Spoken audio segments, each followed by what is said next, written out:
إن الله وملائكته يصلون على النبي يا أيها الذين آمنوا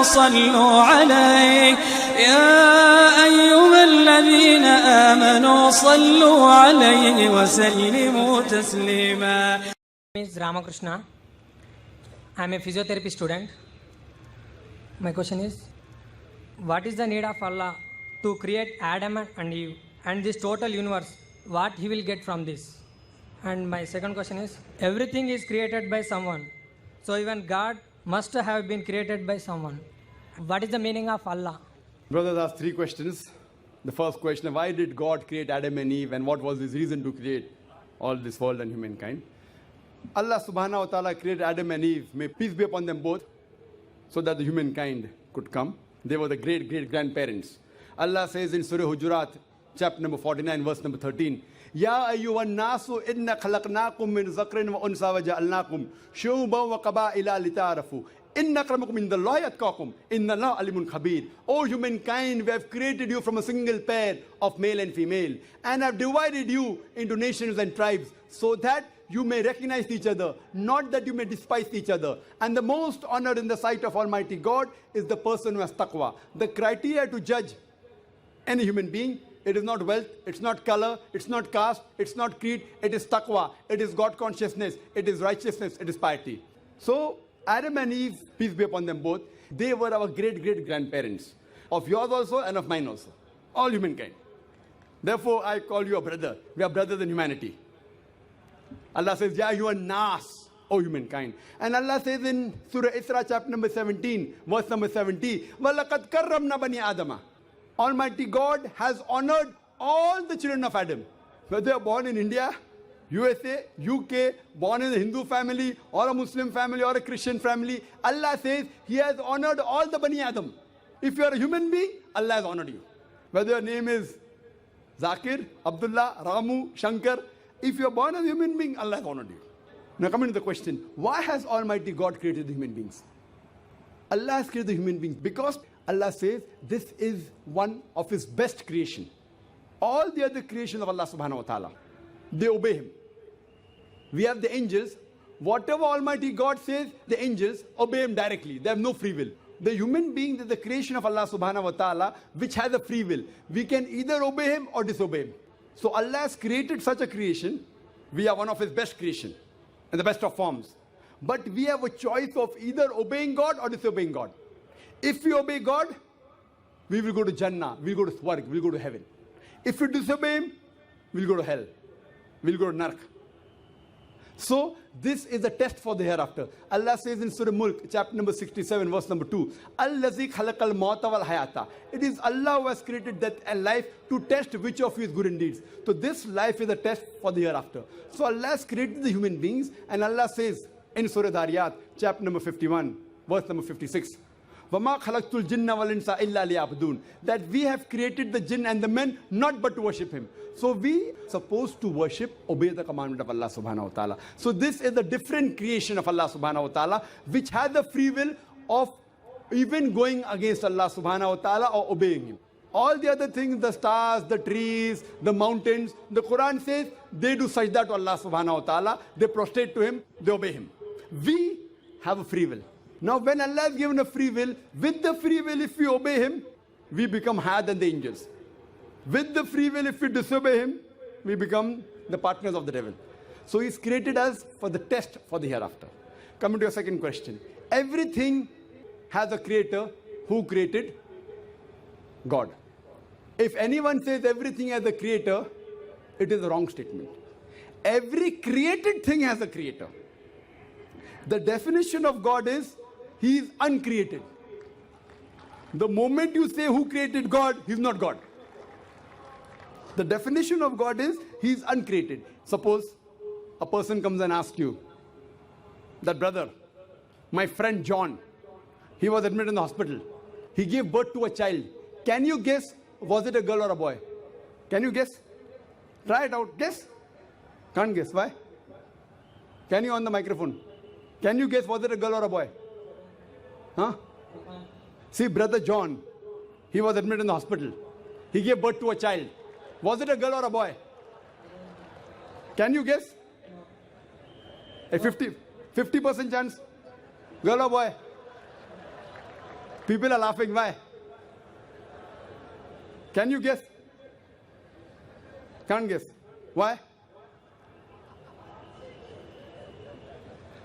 Even if you guess, can you get the answer right? Achha, can you guess? I'll give you two chances. Was it a girl or a boy? Try it out. Girl. Brother, can a man give birth to a child? Ah, there you made a mistake. Same way you made a mistake by asking who created God. A man cannot give birth to a child. So where's the question of it being girl or a boy? See, now you understood. Ah, now that's good, brother. So it was a man cannot give birth to a child. So where's the question of a girl or a boy? So when you're asking who created God, God by definition, Allah by definition is uncreated. The moment you say who created Allah, He's not Allah. Walam yakul lahu kufuwan ahad. There's nothing like Him. Coming to your last part of the question. Who is Allah? Who is Allah? The best definition I can give you is quote to you Surah Ikhlas. Chapter number 112, verse number 1 to 4. It's mentioned in the Quran. Kul hu Allahu ahad. Say He's Allah one and only. Allahu samad. Allah the absolute eternal. Lam yalid wa lam yulad. He begets not nor is he begotten. Walam yakul lahu kufuwan ahad. There's nothing like Him. This is a four-line definition of Allah subhanahu wa ta'ala. Any human being, any person says so and so candidate is God. If that candidate fits in this four-line definition, we Muslims have got no objection in accepting that candidate as God. Four-line definition. This is the litmus test for theology, for the study of God. First is Qul huwallahu ahad. Say He's Allah one and only. Allahu samad. Allah the absolute eternal. Lam yalid wa lam yulad. He begets not nor is he begotten. Walam yakul lahu kufuwan ahad. There's nothing like Him. If you go to the Hindu scriptures, the same is mentioned in the Hindu scriptures.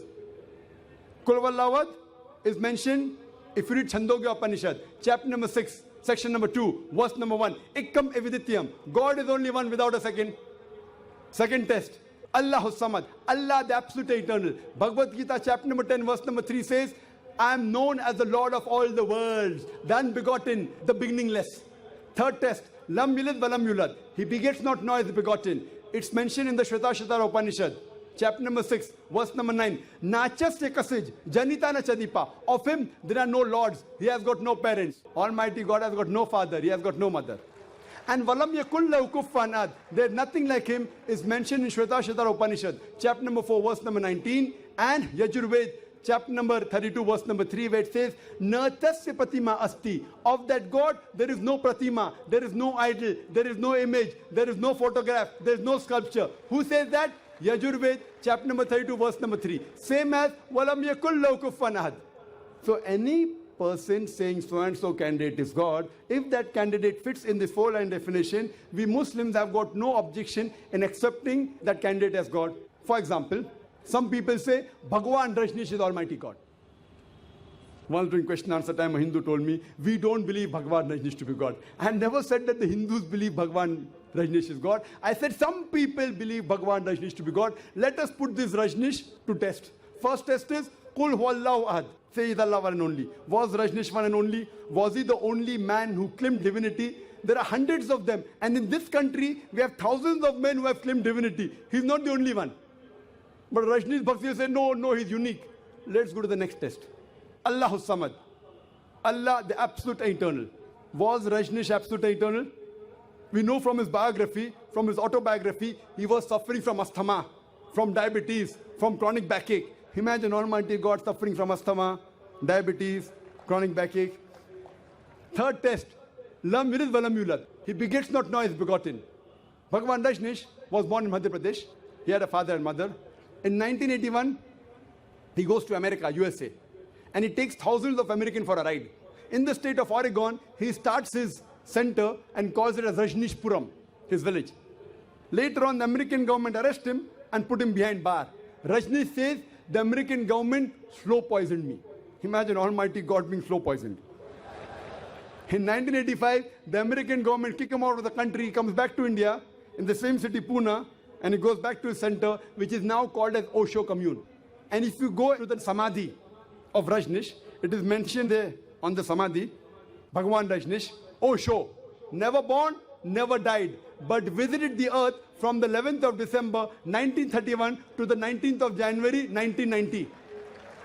Never born, never died, but visited the earth from the 11th of December 1931 to the 19th of January 1990. They forgot to mention in Samadhi, he was not given visas to 21 countries of the world.